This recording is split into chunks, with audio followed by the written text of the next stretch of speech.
CM Revanth రెడ్డిపై కేంద్ర మంత్రి బండి సంజయ్ తీవ్ర విమర్శలు చేశారు. నియోజకవర్గాల పునర్విభజన, మహిళా రిజర్వేషన్ల అమలుతో సీఎం డిప్రెషన్లో వెళ్లారని అన్నారు. ప్రధానిపై అనుచిత వ్యాఖ్యలు చేస్తూ దక్షిణాది, ఉత్తరాది అంటూ ప్రాంతీయ విద్వేషాలు రగిలిస్తున్నారని ఆరోపించారు.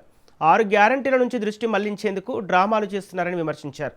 కాళేశ్వర ప్రాజెక్టు డిజైన్ లోపాలకు కేసీఆర్ బాధ్యత వహించాలని సీఎం రేవంత్ రెడ్డి, కేసీఆర్ కుమ్మక్కయ్యారని అన్నారు. అందుకే బీఆర్ఎస్ నేతలపై చర్యలు లేవని ఆరోపించారు.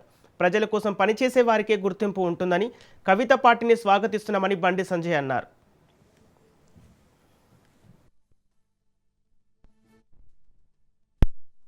నియోజకవర్గాల పునర్విభజన 33% మహిళా రిజర్వేషన్ అన్న వెంటనే రాష్ట్ర ముఖ్యమంత్రికి టెన్షన్ స్టార్ట్ అయింది.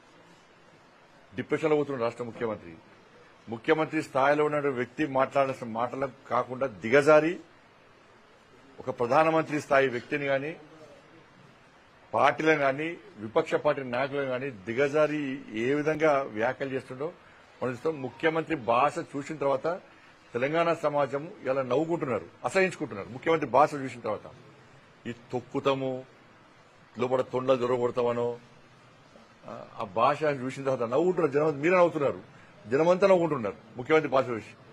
ముఖ్యమంత్రి గారు వ్యవహార శైలి మార్చుకోవాలి. ఎలక్షన్ రాగానే మాకు గుండ్లు గుర్తొస్తాయి, ఆయనకు గారి గుడ్డు గుర్తొస్తుంది. ఎలక్షన్ తర్వాత తొండలు గుర్తొస్తాయి, తొక్కులు గుర్తొస్తాయి ఆయనకు. కానీ 6 గ్యారెంటీలు మాత్రం గుర్తురావు ఆయనకు. ఇచ్చిన హామీలు గుర్తురావు. ఫస్ట్ నీ తెలంగాణ రాష్ట్రం నుంచి ఫస్ట్ 7 మంది ముఖ్యమంత్రి గారిని నువ్వు 6 గ్యారెంటీలు ఇవ్వకుండా నరేంద్ర మోడీ గారు ఆపిరా చెప్పు. నువ్వు ఉత్తరాది పక్కన తెలంగాణ నుంచి ఆలోచించు. డిజైన్ చేసింది ఆ ప్రభుత్వమే.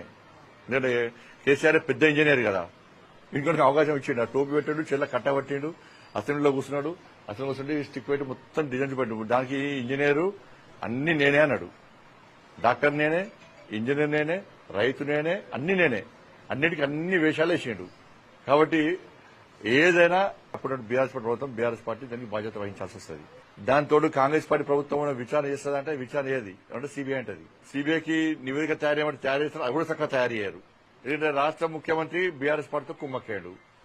ఇద్దరు కలిసి ఇలా తెలంగాణ రాష్ట్రంలో రాజకీయాలు చేస్తున్నారు. పైకి కొట్లాడినట్టు చేస్తారు, లోపల మాత్రం